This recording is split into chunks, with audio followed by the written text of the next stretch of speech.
à ces milliers de jeunes Sénégalais qui bravent la mer pour rallier l'Espagne clandestinement. Ce phénomène de l'immigration irrégulière et les drames qu'il charrie émeut dans tous les coins du pays, alors que rien ne semble décourager les candidats au voyage. Comment expliquer la persistance du phénomène? Quelle est la responsabilité des pouvoirs publics, de la communauté et des familles? L'actualité, elle est aussi politique. Quelle recomposition peut-on s'attendre dans la majorité au pouvoir et dans l'opposition? On a un débat dans Remue Ménage qui reçoit l'avocat Maître Abdoulaye Tine. Bonjour Maître. Bonjour Bess et merci pour l'invitation. Notre confrère doyen Pathé Mbodj. Bonjour Pathé. Bonjour Bess et bienvenue à Maître. Je pense que c'est la première fois. Merci Pathé. Je croise le faire avec un homme du verbe. Et c'est un insigne honneur pour moi. Alors, Maître Abdoulaye Tine, ce phénomène, on en parle. Comment expliquez-vous donc cette persistance de l'immigration irrégulière? Écoutez, vous l'avez dit tout à l'heure, c'est un phénomène qui a pris un peu plus d'envergure, d'ampleur ces derniers temps. L'explication est protéiforme, c'est-à-dire elle est multiple, c'est-à-dire les raisons, il faut déjà distinguer un certain nombre de facteurs. Le premier des facteurs, c'est déjà l'exclusion sociale. Je m'explique, la plupart du temps, ces candidats au départ, c'est des personnes issues de familles modestes ou en tout cas qui évoluent dans la pauvreté, voire l'extrême pauvreté. Ce qui veut dire que aujourd'hui, déjà, nous avons les facteurs, les causes économiques. Les causes économiques, il y a le chômage forcément, c'est-à-dire ces jeunes qui ont du mal à s'insérer. Ça pose une question. Que signifie aujourd'hui avoir 20 ans au Sénégal? Nous avons tous eu à traverser cette période d'angoisse existentielle d'une certaine manière. Ça veut dire que ces jeunes ne voient pas leur avenir. Ils ne se voient pas évoluer parce qu'il n'y a pas de perspective de réalisation sociale ni d'évolution économique. Et cela nous renvoie à une faillite de l'État, quoi qu'il en soit. L'État, c'est nous tous. Ça dépasse le régime actuel. Ça veut dire que depuis l'indépendance, on peut dire que la politique d'emploi qui a été mise en œuvre par les différents régimes, parce que je considère que l'État est une continuité, cette politique d'emploi aujourd'hui se conclut par une incapacité à assurer une employabilité, ce qui veut dire que nous avons faussé déjà l'adéquation entre l'offre et la demande, mais au-delà de cela aussi, ça nous interroge sur la capacité de nos régimes successifs à assurer une égalité des chances, à assurer une ascension sociale, quelle que soit donc notre extraction sociale d'une certaine manière, vous permettrez la répétition. Et ça, c'est au niveau économique. Mais au-delà de cela, nous avons aussi les raisons politiques d'une certaine manière. Les raisons politiques, on va vous dire effectivement que ces dernières années, il y a eu des politiques institutionnelles au niveau de l'Union européenne, la politique de co-développement. C'est des problématiques que je maîtrise très bien en tant qu'enseignant, en tant que chercheur. On a initié d'ailleurs des travaux avec Sciences Po Paris et l'Université de Dakar sur la nécessité de repenser cette problématique migratoire, mais surtout d'essayer de développer ce qu'on appelle les migrations professionnelles circulaires d'une certaine manière. Il y a une dizaine d'années, le Sénégal a essayé d'expérimenter cela avec un certain nombre d'États, l'Italie, l'Espagne, la Grèce, Malte. Il y avait des accords de co-développement. Il y avait même des instituts ici qui prenaient des jeunes et qui les formaient à la langue et à la culture espagnole. Et 6 mois après, ils pouvaient immigrer et passer quand même une période de migration saisonnière et de revenir. Moi-même, j'ai eu à quand même intervenir dans le processus. Par exemple, je vous donne l'exemple de l'Espagne. Ils ont décidé d'arrêter effectivement ce partenariat parce que le taux de retour était très faible. Oui. La plupart des jeunes ne revenaient quasiment jamais. Ce qui pose aussi une sorte de responsabilité collective. C'est-à-dire, aujourd'hui, il y a un partenariat. Il faut que ce soit quelque chose de bâti sur la confiance, sur la sincérité, pour qu'on ait une crédibilité institutionnelle. Dernier point. Alors, sur lequel je vais peut-être conclure en attendant d'approfondir et d'avancer dans le débat, c'est au niveau maintenant de la politique de co-développement. La politique de co-développement, beaucoup de milliards ont été libérés par l'Union européenne, parce que l'Union européenne aujourd'hui difficilement gère ce problème, parce que n'oublions pas qu'il y a une jurisprudence très contraignante de la Cour européenne des droits de l'homme. La plupart des États européens sont signataires de la Convention de 1950 sur le droit des réfugiés, qui oblige ces États, d'une certaine manière, à étudier les demandes et à ouvrir les voies de recours.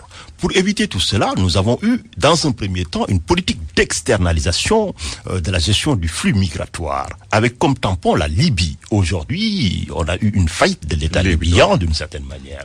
Donc, ce qui veut dire que cette politique d'endiguement, donc, en fait, le verrou a sauté. Nous avons tendance à voir que l'aspect migration via les pirogues, je vous précise que cela ne représente que 20% des arrivées en Europe et 80%, d'ailleurs la majorité des personnes qui viennent me voir à mon cabinet à Paris pour me parler de leurs problèmes. Je suis étonné d'ailleurs de voir que beaucoup de jeunes, y compris des étudiants, des personnes diplômées, quittent le Sénégal, traversent le Mali, l'Algérie, jusqu'à arriver en Espagne d'une certaine manière. Et tout cela nous amène quand même à une impérative nécessité de renégocier le partenariat, d'impliquer la société civile pour que les financements, je ne crois pas que les États utilisent à bon escient les milliards qui sont libérés. Et je pense effectivement il faut repenser cette politique de co-développement. Mais dernier point, il faudra que le Sénégal essaye, ou les États africains, de renégocier avec ces États européens les conventions pour la liberté d'établissement, parce que si les jeunes ont la possibilité peut-être de migrer légalement, peut-être ils auront moins de tentations à risquer leur vie au milieu des océans. Pathé Maître-Tine l'a dit tantôt, la pauvreté ou le manque d'emploi. Le manque d'emploi, doit-il justifier ce risque énorme que prennent ces jeunes? Je pense que, au fond, c'est la société qui fait pression sur l'individu pour l'amener à s'exprimer. La société ne prend pas en charge l'individu de la naissance à la mort. L'individu est obligé de se prendre lui-même en charge.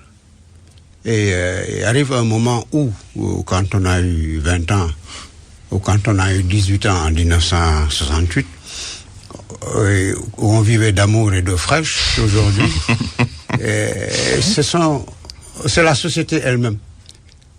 Mais pas la société en tant que telle. C'est la société extérieure. Quand le Soudanais, le paysan soudanais se retrouve pirate, c'est parce qu'il n'avait plus sa terre. Il n'y a pas de verrou libyen. Il y a une politique de déstructuration des États africains. Abdou Diouf a négocié l'aide au retour. C'est un vieux problème. Abdou Diouf a négocié un plan Marshall pour l'Afrique. C'est un vieux problème. Ça n'a jamais été résolu et ça ne le sera jamais. On a dit à l'Europe, les expulsés, les migrants viennent chercher chez vous ce que vous leur avez refusé chez eux. On nous a refusé chez nous le droit d'être. Celui qui nous a refusé le droit d'être, il est identifié, c'est l'Occident. Nous n'avons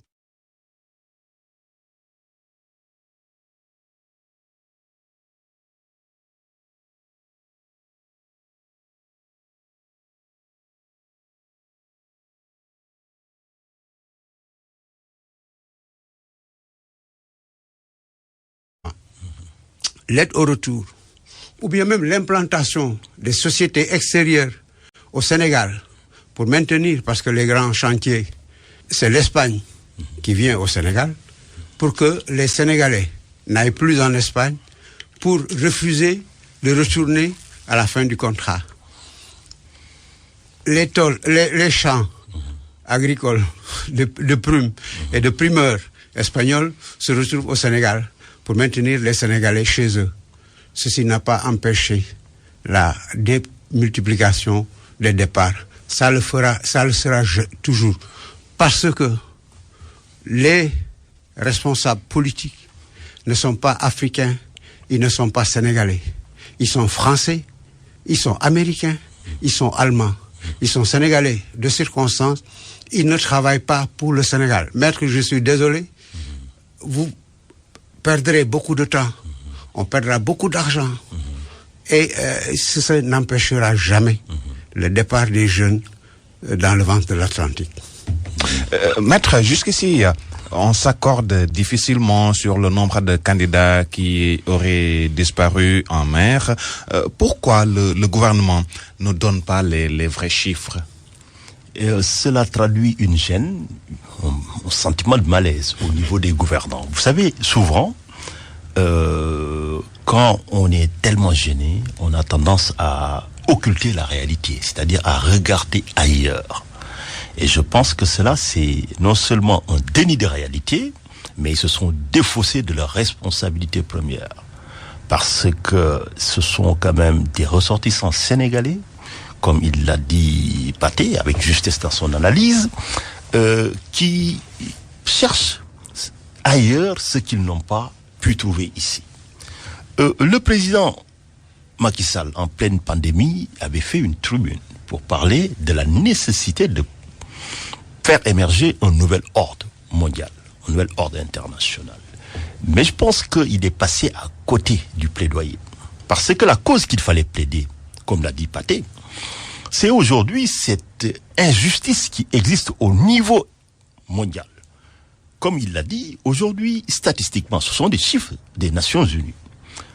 Les pays du G7, du G20 plutôt, G20, 20 nations détiennent 80%, 84% exactement de la richesse mondiale. Et que les 14% restants, les 16% restants plutôt, sont répartis entre 175 États. Et comme l'avait dit un célèbre géographe dans les années 50, les années 60, si les richesses ne viennent pas vers les hommes iront vers les richesses. Et ni les murs, ni les océans ne pourront les arrêter. Malheureusement, c'est ce qui est en train de se réaliser sous nos yeux, sous des formes très dramatiques, parce qu'il y a des souffrances humaines, hein, parce que c'est des familles qui sont dans le deuil, qui n'ont pas retrouvé ou ne retrouveront jamais les corps des disparus, et peut-être qui vont traîner tout le poids de cette culpabilité, parce que des fois, on l'a dit, ce sont des familles qui se cotisent pour les candidats, et tout cela, bien sûr, nous amène, je suis d'accord sur un point avec Pathé. Aujourd'hui, je ne crois pas que avec la politique d'externalisation qu'on puisse endiguer le phénomène. Moi, je ne suis même pas d'accord que notre marine nationale soit aujourd'hui réduite à être un bras séculier de l'Union européenne avec le plan Vortex qui coûte quand même plus de 80 millions d'euros. Vous voyez quand même la manne financière. Et je pense que tout cet argent, si on l'avait injecté dans l'aide publique au développement, on aurait pu créer des emplois et aider les gens. Aujourd'hui, il l'a dit, il y a les facteurs, il l'a pointé tout à l'heure, c'est ce que les Nations Unies appellent, dans les objectifs de développement durable, les causes naturelles. Les causes naturelles, il a donné l'exemple des pirates en Somalie ou dans le golfe d'Aden, des anciens pêcheurs qui se sont reconvertis. À travers la presse, j'ai pu en tout cas suivre attentivement un certain nombre de récits qui m'ont frappé. Le premier récit, c'est un jeune pêcheur de Saint-Louis qui disait que il est parti en mer, ils sont revenus, au bout de 14 jours, ils se retrouvaient avec 20 ou 30 000 francs. Et que dans certains cas, ils étaient obligés de courir derrière les bateaux européens ou chinois pour ramasser les poissons qui rejetaient dans la mer d'une certaine manière. Ce qui veut dire qu'aujourd'hui déjà, au lieu que notre marine nationale essaye de quadriller, de surveiller est-ce que ces bateaux respectent la réglementation nationale et internationale, les quotas, les filets de pêche et les zones et le nombre effectivement, ils sont suréquipés. C'est des navires-usines qui viennent racler les fonds marins, qui ont des équipements qui leur permettent de détecter les bandes de poissons. Finalement, les pêcheurs, avec notre équipement rudimentaire, ne trouvent plus de quoi vivre. Et ce jeune, il disait que il était donc sur la plage, il a vu un monsieur qui était l'employeur de son père et qui demandait du poisson. Et il s'est dit que dans 30 ans, peut-être, voici mon sort. Et il s'est résolu à prendre. Ce qui est compréhensible d'un point de vue humain d'une certaine manière.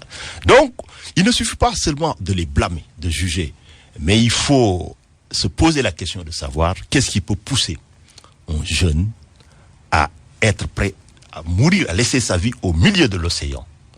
Et que je pense qu'un jeune qui est prêt à mourir au niveau de l'océan, la perspective de le capturer et de le traduire devant les juridictions, ça c'est le moindre mal qui puisse arriver. Je ne crois pas que la répression puisse être dissuasive. Et c'est pour ça que je vais terminer là où il a commencé. Il a parlé du fait que c'est la société qui nous pousse. Il y a les facteurs psychosociaux. Parce que, effectivement, des fois, le fait d'être à l'extérieur est survalorisé dans notre culture. Donc, il faut revoir la manière. Des fois, comme il l'a dit aussi, il y a une forte pression sociale qui fait que si vous êtes jeune, les propres familles ont tendance à vous comparer aux autres qui ont déjà réussi. Ce qui veut dire que, finalement, les jeunes s'aventurent en parfaite connaissance de cause des risques, mais ils se disent que mieux vaut peut-être le faire que de rester ici sans être considéré ou valorisé. Pathé, est-ce que vous pensez que le gouvernement actuel, le gouvernement de Macky Sall, a pris la pleine mesure de ce phénomène? Vous n'avez pas bien écouté le maître Tine. La gêne du pouvoir a dit, ce n'est pas seulement à ce niveau, même au niveau de la Covid, on l'a vu. J'ai eu une fois une altercation verbale assez serrée avec un ministre sur le nombre de morts. Sur le fond, il a eu raison. Quand le pouvoir n'est pas officiellement au courant, il ne peut pas dire qu'aujourd'hui, par exemple, il n'y a qu'un mort hier. Parce qu'au moins aujourd'hui, on prend en considération les malades domiciliaires. Jusqu'à présent, on ne prenait en considération que les malades dans les structures sanitaires. Aujourd'hui, le directeur de la santé a dit, aide à domicile. Parce qu'il y avait des malades qui refusaient d'aller à l'hôpital, parce qu'il y avait l'opprobre social qui était jeté sur le malade. Il préférait mourir chez lui. Mais nous qui étions en contact dans les quartiers, dans les maisons et dans les foyers avec on savait que le nombre de morts était plus important que celui officiellement annoncé. Mais le pouvoir se réfugie derrière le qui. J'ai des suivis, j'ai des structures sanitaires qui recensent, et dans ces structures, voici le nombre de morts. Aujourd'hui, c'est exactement la même chose. Maître Tine vous a dit la gêne d'un État à reconnaître son échec. Depuis 1960, il a dit que nous sommes supposés être indépendants. Nous avons des problèmes pour gérer le temps et l'espace social des populations africaines. L'éducation, la santé, principalement, mais aussi l'emploi. Nous avons ouvert des écoles parce que nous étions indépendants. Nous avons multiplié les universités. Vous avez vu les cures au début. Maintenant, c'est à chaque région une université alors qu'on ne peut pas payer les bourses à Dakar et que les étudiants sortent tous les mois dans la rue, cassés pour avoir leur salaire, leur dû, qui est supposément budgétisé. Nous avons multiplié les écoles, les centres de formation, les centres d'apprentissage et effectivement, les élèves sont sortis, ils veulent de l'emploi. Nous disons qu'il y a à peu près 100 000 demandeurs d'emploi par an au Sénégal. La capacité de l'État est de 40 000. 60% vivent de l'informel. L'informel est le secteur qui emploie le plus. Et cet informel, aujourd'hui, est combattu. Parce que le vœu du pouvoir, c'est le vœu du capitalisme, c'est d'arriver en sorte que tout le monde soit consommateur de produits extérieurs et pas de produits intérieurs. Cette année, par exemple, avec les inondations, nous aurons de bonnes récoltes. C'est ça aussi l'avantage des inondations. Il y a eu beaucoup d'eau, il va y avoir beaucoup de bonnes récoltes. Mais il va y avoir aussi beaucoup de sauterelles, vous les avez vus là. Il y aura beaucoup de rats.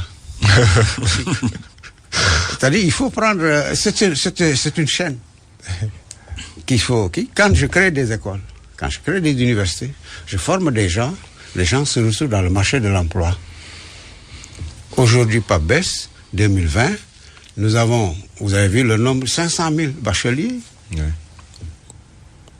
Et vous vous dites, dans 3 ans, donc 500 000 potentiels demandeurs d'emploi, qu'est-ce qu'on va faire à ça? C'est-à-dire, quand un pouvoir ne se projette pas et gère comme on le fait le présent, on ne peut pas dire que les 500 000 bacheliers de cette année seront employés. Et le pire, le pouvoir les forme dans des centres pour dire après que l'emploi n'est pas garanti. Je peux assurer la formation, je n'assure pas l'emploi. C'est ce qu'on retorque les enseignants qui veulent, les médecins qui ont été formés et qui n'ont pas d'emploi et qui depuis 10 ou 15 ans demandent à être intégrés dans la fonction publique. On leur répond, l'État n'a pas la possibilité d'employer tout le monde. Mais l'État a la possibilité d'aller chercher des opposants à coups de milliards. Ben, l'État a la possibilité d'organiser des festivités à coups de milliards. Et l'État a une structuration qui n'est pas logique d'ailleurs. Vous savez qu'un véhicule de l'État peut tomber en panne pour une vitre brisée. Un véhicule qui aura coûté par exemple 15 millions. Mais la structure de fonctionnement de l'État est telle que cette vitre brisée, on ne pourra la changer qu'au bout de 5 ou 6 mois. Le véhicule immobilisé se sera détérioré. C'est ça la logique de l'État. Si certains amis et anciens opposants vrais, ils vous diront que c'est un État parasite. Et c'est cet État qu'on a. Mais maître, vous l'avez dit tantôt, dans ce pays, on valorise l'expatrié, celui qui est à l'étranger. Alors, on a vu des jeunes, ils se débrouillent pour avoir de petites économies, pour pouvoir voyager, avec l'aide, bien sûr, de leurs parents. Mais celui-là qui s'est débrouillé pour avoir de quoi payer, par exemple, ce voyage-là, mais il peut rester pour gagner sa vie, mais il préfère aller en Espagne, en Europe de manière générale. Mais que peut faire l'État? Celui-là ne veut pas travailler au Sénégal. Écoutez, par rapport... Est-ce que la réponse n'est pas communautaire? Oh, oui, il faut... la réponse à ce phénomène. Il faut distinguer 2 aspects. Vous savez, il y a les facteurs migratoires et il y a les acteurs d'une certaine manière. C'est très important. Vous savez, les facteurs... Vous venez de pointer le facteur psychosocial, c'est-à-dire le fait que, à tort ou à raison, l'expatrié est survalorisé ou valorisé tout simplement. Mais vous m'avez posé la question de savoir s'il est capable d'avoir 300 000 ou 500 000 pour aller payer la traversée. pourquoi ne pas se lancer en tant qu'entrepreneur? Je pense que c'est le sens de votre question. Moi-même, je me suis posé dans un premier temps la question. J'ai essayé quand même de prendre la tâche parce que je suis en contact avec beaucoup de jeunes là-bas ou d'autres qui ont été rapatriés. La question, en faisant l'effort d'y réfléchir, ça m'a rendu un peu plus clairvoyant. Un jeune qui vient, qui va faire une quête à l'intérieur de sa famille en disant à sa maman, donnez-moi 300 000, je vais aller en Espagne. Il a de fortes chances que sa maman ou ses oncles ou toute la famille essaye tout de suite de mobiliser la somme pour lui donner, parce que tout de suite il devient vecteur d'espoir pour la famille. Et on sait que s'il arrive en Espagne ou ailleurs, en un mois, il peut effectivement, parce qu'il voit que les autres qui sont partis font les transférer autant et leur assurer le même montant peut-être pour les années à venir. Par contre, le même jeune, quelques années avant, était venu avec un projet. Il a fait le tour de ses oncles. Il n'y en a pas un qui était prêt à lui donner l'argent. Parce que tout simplement, les oncles, ils sont réalistes. C'est une sorte d'investissement. Ou la tontine de la maman, il faudra la rembourser. Donc, il voit tout de suite que le jeune homme, c'est pas sûr que même s'il lance une activité, que cela puisse marcher. Peut-être parce qu'il n'est pas préparé, il voit qu'il n'a jamais rien géré de sa vie, ou il n'a pas quand même les compétences requises pour lancer. Et autre chose, Pathé l'a dit, l'arrivée des jeunes, 100 000 jeunes peut-être en moyenne sur le marché de l'emploi, voire plus, mais n'oublions pas que Macky Sall avait bâti campagne, donc je veux dire Macky 1, dans sa première quête du pouvoir, il avait dit qu'il allait garantir aux Sénégalais 100 000 emplois. Donc, ce qui veut dire que s'il avait atteint cet objectif, on serait en situation de plein emploi pour la première mandature, ce qui n'a pas été le cas. Mais comme il n'a peur de rien, le même Macky Sall, Macky 2, est venu voir les Sénégalais en leur disant que si je suis élu, je vais vous créer 1 million d'emplois. 1 million d'emplois, cela veut dire quand même créer 200 000 emplois. Ça veut dire qu'on sera même en sur-emploi parce qu'on serait obligé de solliciter d'autres. Aujourd'hui, quand même, une année est passée, il n'a pas créé 200 000 emplois. Aujourd'hui, l'envergure des départs montre effectivement que la situation s'est corsée. En réalité, c'est là où je dis que c'est là où tous les pouvoirs qui se sont succédés ont péché. Vous savez, il faut un changement de paradigme. Le problème, ce n'est pas combien d'emplois vous allez créer. Parce que vous pouvez créer un emploi aujourd'hui et cet emploi disparaît dans quelques jours. Justement. Le turnover, il est très, très, très, très élevé. Le problème, c'est de créer un cadre qui peut garantir effectivement la pérennité des emplois. C'est très important. Et ça nous amène à un autre facteur, Pathé l'a pointé tout à l'heure. Le public ne peut pas employer tout le monde. On a 150 000 fonctionnaires. Le public ne crée pas la richesse. Vous savez, le problème, il faut inverser. Ce n'est pas combien d'emplois vous allez créer, mais comment un emploi est né. Un emploi est né de la rencontre d'une offre et d'une demande. Pour travailler ici à la RFM, il vous a fallu un jour venir voir peut-être les responsables ou le patron. Vous avez discuté sur les modalités et vous vous êtes dit que bon, à partir du 1er, on commence, un emploi est né. Et un emploi est né. Quand vous travaillez, mais non seulement votre boîte va payer l'impôt sur les sociétés, donc il amène quand même plus près de 30% de son chiffre d'affaires dans l'escarcelle de l'État, mais il va collecter la TVA à travers ses prestations. Donc, en appuyant le privé déjà, l'État se garantit les conditions d'entrée de recettes. Et surtout, quand on vous paye votre salaire à la fin du mois, mais il y a un pouvoir d'achat qui est injecté. Donc, c'est ce cercle vertueux-là qu'il faut construire. Et à partir de là, donc, ça va réconforter l'État en rétroagissant sur l'environnement général. Sauf qu'aujourd'hui, c'est là où tous les pouvoirs, y compris Macky Sall, ont tort. Ils ont lancé, par exemple, le programme DER, d'entrepreneuriat rapide. Mais cela n'a pas donné d'effet. Parce qu'il y a quelque chose, Pathé l'a dit, fondamental, qui manque ici, c'est l'égalité des chances. Les jeunes ne vont pas aller déposer des dossiers parce qu'ils savent que c'est perdu d'avance.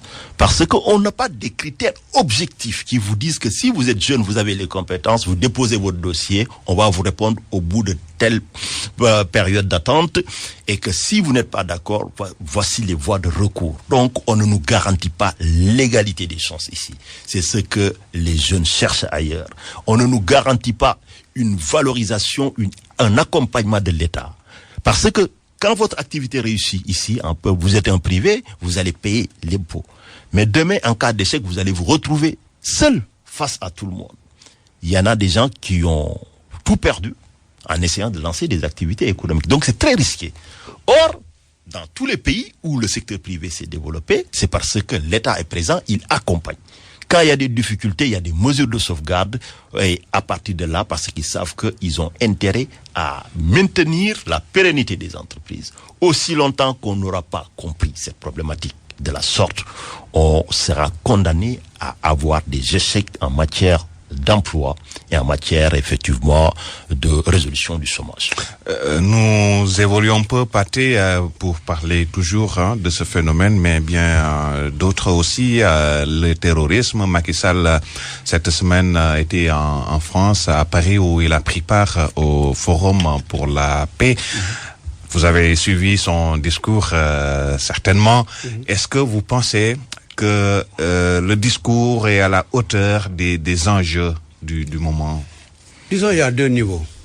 Le premier niveau, c'est que, là où se discute la paix, le Sénégal se retrouve, comme on se retrouve partout sur le terrain des opérations depuis 1961-62. Ça, c'est une constante au niveau du Sénégal. L'autre obligation qu'il avait, et je pense qu'il l'a bien rempli, au-delà de toute autre considération, c'est d'amener, ou en tout cas de répéter aux autres que les autres existent et qu'ils ont droit à la différence. Au fond, le problème qui se pose à l'humanité depuis la Narda, de manière générale, c'est la position de certains qui refusent aux autres ce qu'ils exigent pour eux. Depuis le conflit israélien, il y a une intolérance sociale, il y a une intolérance politique. Vous avez vu le soutien de l'Occident à Israël. Il y a une intolérance religieuse. Et les gens ont dû, comme au lieu de prendre la mer, au lieu de prendre les bateaux, ils ont pris les moyens qu'ils avaient à l'intérieur d'un petit cercle qui s'appelle la Palestine. Et de là est née une certaine violence qui a augmenté jusqu'aux attentats des 2 tours, jusque ce qui se fait quand un professeur injurie, quand Harakiri a mitraillé De Gaulle, on a fermé le journal.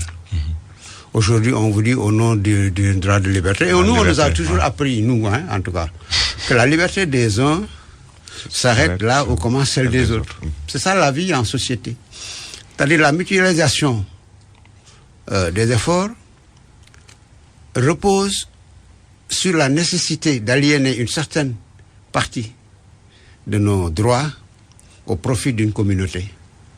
S'il aliénait les droits des nègres et la mesure, ça fausse un peu le jeu. Et je pense ce que Macky a dit en France, il y a une différence. Vous êtes européen, je suis africain, ce qui est une évidence. Ils sont peut-être chrétiens, et nous on est musulmans. Si on nous refuse le droit d'être nègre, si on nous refuse le droit d'être africain, si on nous refuse le droit d'être musulman, ou de croire à autre chose, on fausse le jeu. Et je pense que la grande phobie aujourd'hui de l'Occident, parce que c'est un aspect politique que les gens ne veulent pas aborder, c'est qu'ayant dominé le monde, l'Occident se rend compte qu'à long terme, il va être dominé à son tour. Et c'est cette peur qui fait que, nos relations avec l'Occident ne seront jamais aussi sincères et aussi... Bon, mais il est bon parfois d'aller leur dire que je suis nègre. Je suis un vieux nègre, peut-être avec 100 médailles, mais je suis un nègre. Maître, que pensez-vous de la teneur du discours de Macky Sall pour surtout l'aspect qui concerne les caricatures, la liberté de presse? Écoutez, en tant qu'expert du terrorisme, là ce n'est plus l'avocat, c'est l'universitaire, je pense que Macky Sall n'a pas été assez clair avec Emmanuel Macron. Ah bon, vous pensez? Oui, je le pense sincèrement. Et si j'avais Macron en face, je lui dirais les choses telles que je le pense. Pathé l'a dit tout à l'heure, le droit de la liberté des uns s'arrête là où commence celle des autres. Aujourd'hui, la jurisprudence française est assez claire là-dessus. Il y a même la jurisprudence de la Cour européenne. Oui. Vous savez, la liberté d'expression, il y a des limites que la jurisprudence française rappelle constamment. C'est l'abus de droit. Quand vous dites que vous voulez, c'est votre droit de faire des caricatures, c'est vrai. Mais il y a quelque chose que vérifie le juge quand il y a un contentieux. C'est l'intention de nuire. C'est-à-dire, quand vous faites des caricatures, Pathé est journaliste, vous aussi, il faut que ça puisse rester. Comme on l'a eu ici, avec, par exemple, le Canard enchaîné en France, ou ici, avec Gorgorlou et Cafard libéré. Il faut que cela puisse faire rire, qu'on puisse rester. Mais si vous faites quelque chose en parfaite connaissance de cause, que vous offensez la morale ou les croyances d'autrui, c'est qu'il y a une intention malveillante d'une certaine manière. Il y a une jurisprudence, c'est avant même l'islam, c'était avec les chrétiens en France, où on avait représenté Marie, avec un habillement décolleté. On a mis des affiches dans le métro pour lancer un film et tout ça. Il y a des groupes, des associations chrétiennes qui avaient intenté un référé et ils avaient une injonction de retirer tout cela. Donc on n'a même pas besoin d'aller aussi loin que De Gaulle. On a eu les pires attentats, les attentats de 2015. Vous n'avez pas entendu François Hollande s'exprimer de la sorte. Lors des attentats du 11 septembre, vous avez vu, les chefs d'État n'ont pas tenu un discours guerrier. Moi-même, en 2007, j'ai coécrit un ouvrage qui s'appelle « Terrorisme et droit international », publié par l'Académie de droit international de l'A.E. Ça, la même année, j'ai été expert du ministère français de la Défense en Asie du Sud-Ouest, la direction des affaires stratégiques et la direction contre-prolifération. Ma mission était double. Comme j'avais fait ma thèse de doctorat sur la gestion normative des crises au titre du chapitre 7, c'était d'aider les États de l'ASEAN. On était à Jakarta pour aider ces États à mettre en conformité leur législation vis-à-vis des recommandations de l'ONU. Parce qu'il y avait une obligation pour les États qui ont atteint un degré de conformité de les aider, les autres qui ne l'avaient pas. J'ai travaillé avec le département d'État américain aussi, qui s'occupait de la contre-prolifération. Donc c'est une question que je connais très bien. Mais il l'a dit tout à l'heure, aujourd'hui, le problème, ce n'est pas l'approche sécuritaire du terrorisme. Il faut s'occuper des racines du terrorisme. Les racines du terrorisme, il faut se dire qu'est-ce qui peut pousser un individu à préférer la mort à la vie. Premièrement, il l'a dit tout à l'heure quand il parlait de Narda et tous les autres, c'est l'inégalité du système de traitement du système international. Vous savez, la résolution 242 de l'ONU qui posait les obligations, la séparation, la création de deux États, Palestine, Israël, et que Israël n'a jamais voulu respecter, et que le Conseil de sécurité qui a l'obligation de faire respecter les résolutions, chaque fois il y avait un veto américain. Et c'est pour ça que Ben Laden, effectivement, s'est approprié de cette cause. Au lendemain des attentats du 11 septembre, sa première sortie, c'était de dire à l'Occident, vous n'aurez pas la paix tant que les Palestiniens n'auraient pas la paix. Donc c'est l'inégalité de traitement, c'est-à-dire l'organe qui doit agir au nom et pour le compte de la communauté internationale n'a pas pu marcher. Parce que tout simplement, Israël n'a pas un droit de veto, mais comme on dit souvent, si vous n'êtes pas puissant, il faut avoir un ami puissant. Et ça les a protégés. Tout cela pour vous montrer qu'aujourd'hui, pour revenir à la question, est-ce que Macky Sall a été à la hauteur des attentes de la communauté musulmane? Non. Il a parlé de l'exception culturelle. Mais ça, c'est un vieux débat. Chirac a été un des précurseurs d'ailleurs. Abdou Diouf a relayé cela avec la défense de la francophonie.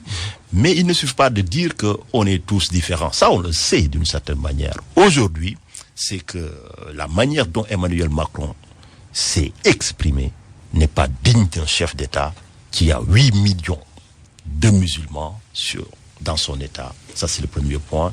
Et deuxièmement, bien sûr, c'était de faire une sorte d'amalgame condamnable parce que ces personnes-là qui commettent ces actes de délinquance, parce que c'est des faits de droit commun, parce que quand même le terrorisme c'est beaucoup plus large que cela, d'accord? D'ailleurs, on a un problème pour avoir une définition exacte, consensuelle du terrorisme. Jusqu'à présent, on est à la recherche du terrorisme. C'est beaucoup plus large. Ça, c'est des actes de délinquance ordinaire. Parce que déjà, aucun musulman, ni nous, tous, communauté de la Oumma, n'ont mandaté cette personne pour aller faire cela. Personne ne les a donné une procuration. Au nom de quoi on doit s'excuser? Je ne vois pas. Donc, c'est des amalgames condamnables. Il fallait recadrer les choses. Et je pense que lui, il a préféré plutôt philosopher. Vous savez, moi, je suis très diplomate. Mais la diplomatie n'exclut pas de tenir un discours de vérité et de responsabilité. Et je pense qu'Emmanuel Macron a fini par lui-même reconnaître son erreur. Ouais. Il a présenté ses excuses. Et donc, il fallait pas rater l'occasion quand même de remettre les meubles en place, comme c'est le cas au remue-ménage. Il nous reste quelques minutes, Pathé, pour nous abordons la page politique de cette émission avec le ralliement d'Idrissa Seck au pouvoir qui va sans doute entraîner une recomposition aussi bien dans l'opposition qu'au sein de la majorité. Alors, quelle organisation l'opposition doit-elle mettre en place face à Macky Sall et à ses nouveaux alliés? C'est-à-dire, je vais faire une réponse philosophique et diplomatique. Quelle perspective avions-nous en 2012 quand Macky Sall est arrivé au pouvoir? Aucune. Personne ne prévoyait Macky Sall, comme on le fait dans les sondages en France depuis 2002 avec Chirac, comme on le fait dans les sondages aux États-Unis avec une vague bleue qui n'est pas venue. Personne n'a vu l'ombre de Macky Sall en 2012. Et il est arrivé. Parce qu'au fond, notre approche de la politique se limite à des hommes émergents. On ne tient pas en compte la capacité d'indignation des populations qui désignent leurs héros, qui suivent leurs héros et qui l'élisent en 2012 contre toute attente, qui élisent Chirac contre toute attente, avec ces mots assez osés à l'époque, qu'il ne faut pas répéter à l'oreille des enfants. Et on ne sait pas encore qui sera président en 2024. Parce que les populations aujourd'hui donnent un peu pour voir si on a un tyran. Effectivement, on a un tyran. Non seulement on a un tyran, mais on a aussi, et le mot est peut-être un peu fort, des gens qui ne sont dignes d'aucun respect, qui sont supplétifs d'un pouvoir. On ne sait pas, qui ne sont pas dans l'opposition. Qui sera le président en 2024, mais il semble prendre une avance sur quand même l'opposition. Non, quelle opposition? C'est-à-dire, je veux qu'on se mette d'accord. Il y en a qui s'étaient démarqués comme étant de l'opposition et qui sont allés à un dialogue national. C'était des supplétifs de Macky Sall. Est-ce que ce sont l'opposition? Jotna aujourd'hui a des problèmes. Certains ont des problèmes. Mais peut-être qu'une opposition naîtra, comme un Sonko est né, du départ d'un Baldé vers le pouvoir, comme d'autres ont des velléités aujourd'hui qui pourraient se vérifier ou ne pas se vérifier, sans être forcément de l'opposition, comme pourrait surgir un autre Macky Sall en 2024, mais pas le vrai. Pas le vrai. Un autre Macky Sall. J'espère. Ça pourra sortir du PDS que vous connaissez très bien. On a vu en tout cas leurs derniers communiqués, ils ont été... Le prochain président ne sortira pas du PDS. Le prochain président pourrait ne sortir d'aucune formation politique formelle, structurée. Le prochain président pourrait être la réponse des populations devant l'indélicatesse d'une classe qui se croit plus intelligente parce qu'elle est rusée et qui a été battue en 2012, parce que 2012, c'était la défaite des assisards. 2024, ce sera la défaite des dialoguistes. Aussi simple. Or, au dialogue national, n'ont figuré que les partis. Et peut-être que les partis maintenant ne sont plus le berceau, le terreau pour faire un président. Macky Sall n'avait pas de parti sur le plan formel. Alors, maître, l'opposition semble groggy, hein? Quelle organisation pour l'opposition après maintenant que certains ont rallié la majorité au pouvoir de Macky? Écoutez, c'est une excellente question et j'ose espérer effectivement que le prochain président en 2024 sortira des rangs de la coalition que nous sommes en train de bâtir. Je vous rappelle que j'ai pas attendu le départ de Idrissa Seck pour être dans cette dynamique. Très tôt, après l'élection, nous avons repris nos distances et nous avons décidé de continuer notre chemin. Ce faisant, le 14 février, j'ai rencontré le président Abdoulaye Wade ici à Dakar. On a discuté longuement sur plein de questions d'intérêt national. Nous avons aussi échangé sur la nécessaire recomposition de la scène politique, parce qu'aujourd'hui, le constat est unanime, Pathé l'a dit, il y a une décomposition des appareils classiques. Vous l'avez demandé, est-ce que ça peut sortir du rang du PDS? Il vous a répondu. Mais il n'y a pas de recomposition sans décomposition. Mais vous comptez encore sur Abdoulaye Wade? Non, vous voulez faire du non, neuf pas tout à vieux? fait, pas tout à fait. Aujourd'hui, Wade, il nous l'a dit. Il m'a dit que moi, j'en ai terminé. Aujourd'hui, c'est à votre génération, vous tous, hein, donc collectivement, de relever le défi. Après quelques jours, j'ai été rencontré Khalifa Sall chez lui-même. On a discuté longuement. De la même manière, avec Abdoulaye Wade, on a eu de fortes convergences de vues. Avec Khalifa Sall, j'utilise ces mots. On a eu de fortes convergences de vues sur la démarche à adopter. Par la suite, j'ai rencontré d'autres personnes, comme le marabout Serigne Modou Kara, parce que nous cherchons à construire le spectre politique le plus large. Non, mais je vous explique. Mais également à rencontrer d'autres, à échanger avec des personnes comme les leaders du PUR aujourd'hui, qui est une formation. Tout cela, c'est que je savais qu'il fallait rebâtir une nouvelle refondation de l'opposition. Maintenant, nous devons apprendre les leçons du passé.